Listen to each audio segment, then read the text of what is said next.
Sementara itu, Kabareskrim Komjen Polisi Budi Waseso mendatangi kantor Gubernur DKI Jakarta pada Senin siang.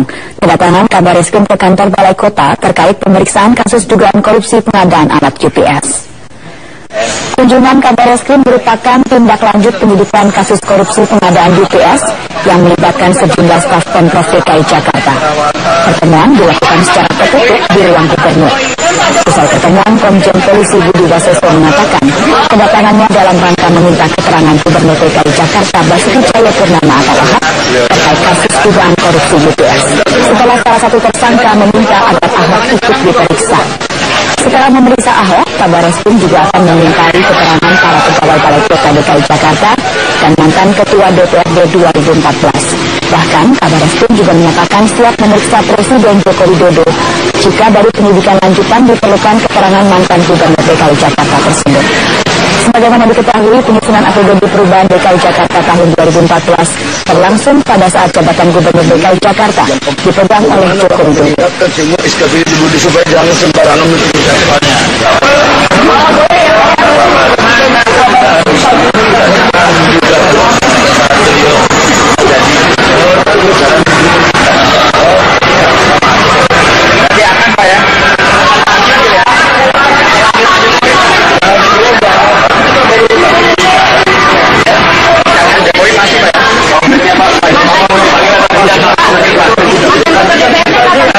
kalau memang cukup dan sekarang bisa mengungkap semua, tidak usah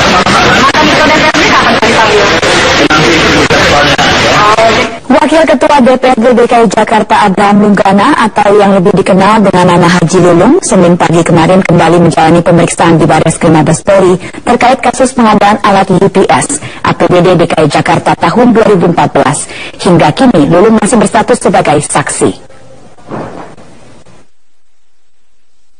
Wakil Ketua DPRD DKI Jakarta Abraham Lunggana alias Haji Lulung menjalani pemeriksaan kedua terkait kasus dugaan korupsi pengadaan alat UPS di 25 sekolah di Jakarta. Sebelumnya, Lulung pernah diperiksa dalam kasus yang sama pada hari Kamis 30 April lalu. Kendati telah 2 kali diperiksa oleh penyidik Barreskrim Mabes Polri, Kabareskrim menegaskan status Haji Lulung masih sebagai saksi. Ia juga menegaskan polisi masih memeriksa saksi-saksi lain sehingga tidak menutup kemungkinan adanya tersangka baru. Kabareskrim juga akan berkoordinasi dengan Gubernur DKI Jakarta untuk memeriksa pegawai Pemprov DKI Jakarta. Untuk mempermudah, pemeriksaan juga akan digelar di Balai Kota DKI Jakarta. Jadi agendanya hari ini kita meriksa beberapa saksi, ya kan?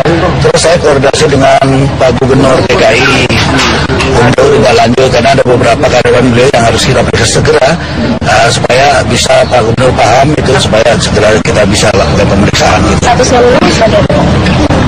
Nanti masih saksi. Haji Lulung sendiri mengaku siap untuk kooperatif dengan kepolisian terkait kasus ini.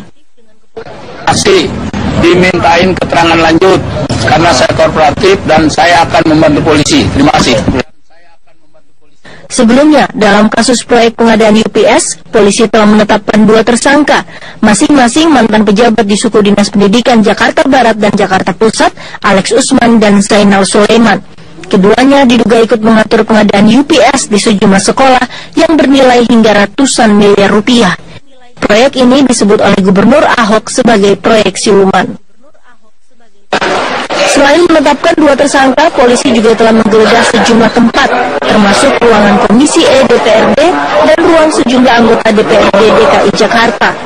Dalam penggeledahan itu, penyidik menemukan dokumen yang berkaitan dengan pengadaan UPS. Proyek pengadaan UPS di tahun 2014 diduga merugikan negara hingga 50 miliar rupiah. Dari Jakarta, Egit Hapsari, Dirhamsyah, Metro TV. 3 institusi penegak hukum Senin kemarin bertemu dalam upaya pembentukan Satgas Anti Korupsi. Ketiga lembaga hukum ini yakni Kejaksaan Agung, Kepolisian, dan Komisi Pemberantasan Korupsi. Pertemuan ini berlangsung tidak lama setelah Presiden Jokowi meminta lembaga penegak hukum bekerja sama dalam memberantas korupsi.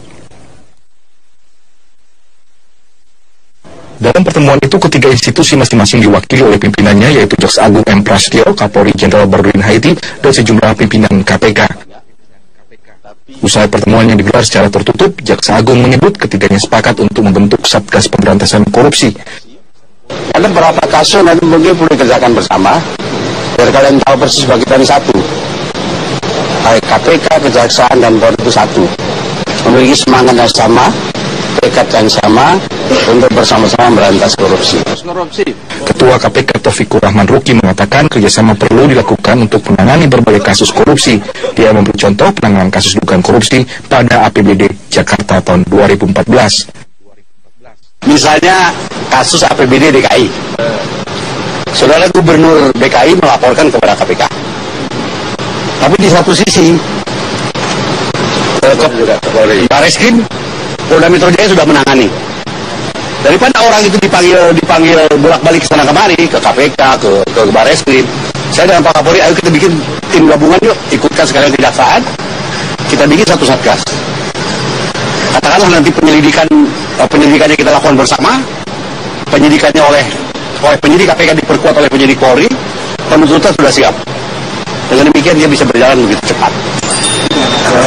Sebelumnya pada Jumat lalu, sesaat setelah terjadi penangkapan Novel Baswedan oleh Bareskrim Mabes Polri, Presiden Joko Widodo meminta agar penegak hukum mengutamakan kerjasama dalam mengatasi masalah korupsi. Saya sudah perintahkan juga kepada Polri untuk tidak membuat lagi kontroversi, hal yang membuat kontroversi di masyarakat maupun tidak sinergian antara KPK dan Polri. Mereka harus bekerja bersama-sama, Polri, KPK, Kejaksaan semuanya dalam pemberantasan korupsi.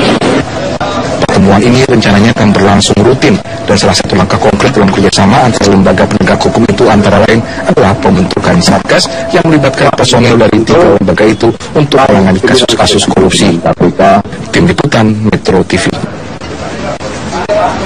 Pimpinan Pusat Muhammadiyah memutuskan 1 Ramadan jatuh pada Kamis 18 Juni 2015. Penetapan ini berdasarkan hasil hisab Ramadan Syawal dan Zulhijjah 1436 Hijriah. Menurut Koordinator Dakwah Khusus Majelis Tabligh PP Muhammadiyah Agustri Sundani, penetapan Ramadan Syawal dan Zulhijjah 1436 Hijriah sesuai dengan hisab hakiki wujudul hilal. Berdasarkan hasil hisab tersebut, maka pimpinan Pusat Muhammadiyah menetapkan tanggal 1 Ramadan 1436 Hijriah jatuh pada hari Kamis 18 Juni 2015. Sementara 1 Syawal 1436 Hijriah jatuh pada hari Jumat 17 Juli 2015. Dan Idul Adha jatuh pada Rabu 23 September 2015. 1 Ramadannya tanggal hari Kamis tanggal 18 Juni itu 1 Ramadan, dikarenakan pada saat ijtima itu ijtimanya memang sudah terjadi ijtima dan memang kriteria ketiga nggak terpenuhi karena saat matahari tenggelam bulan masih di bawah garis horizontal, masih di garis ufuk kurang lebih 2 derajat di bawah ufuk, sehingga dengan demikian bulan Syaban disempurnakan menjadi 30 hari, sehingga 1 Ramadannya jatuh pada hari Kamis tanggal 18 Juni 2015. Sebagai informasi lain, pemirsa, BNPB dan Pemkab Karo akan menyerahkan hunian tetap untuk para pengungsi Gunung Sinabung. Informasi selengkapnya sudah bergabung reporter Marini Sayuti langsung dari Kabupaten Karo. Marini, bagaimana pelaksanaan penyerahan hunian hari ini?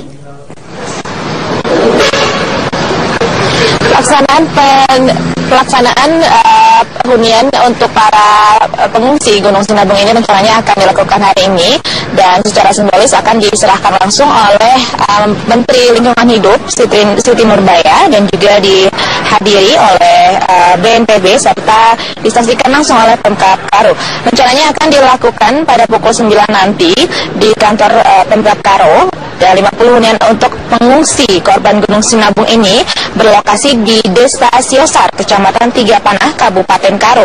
Pembangunan hunian ini memang sangat diharapkan dan ditunggu-tunggu oleh ratusan pengungsi yang rumahnya hancur akibat guguran awan panas yang melewati desa mereka pada tahun lalu. 50 hunian ini merupakan tahap pertama dan rencananya akan dibangun lagi 365 unit lagi dalam beberapa bulan ke depan.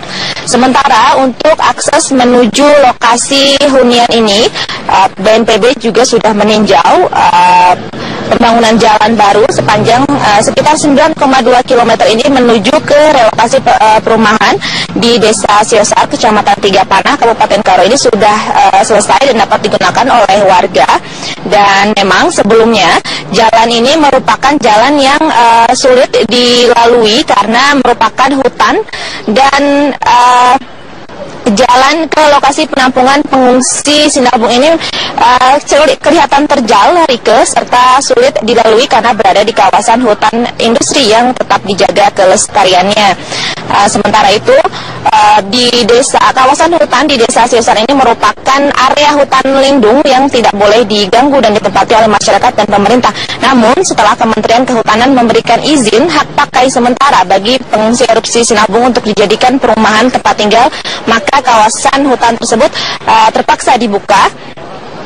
Dan saat ini sudah diselesaikan 50 rumah dari 365 unit rumah yang direncanakan ini pada tahap pertama ini pada tahun 2014. Data yang diperoleh menyebutkan bahwa luas lahan yang akan dijadikan perumahan di Desa Siosar di Kabupaten Karo untuk pengungsi Sinabung ini sekitar 30 hektar dan daerah perladangan seluas 450 hektar.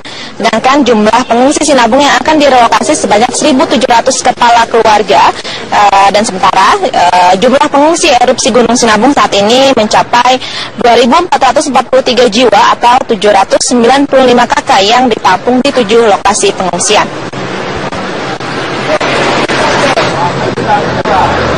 Yohana, Rike, Marini Sayuti melaporkan langsung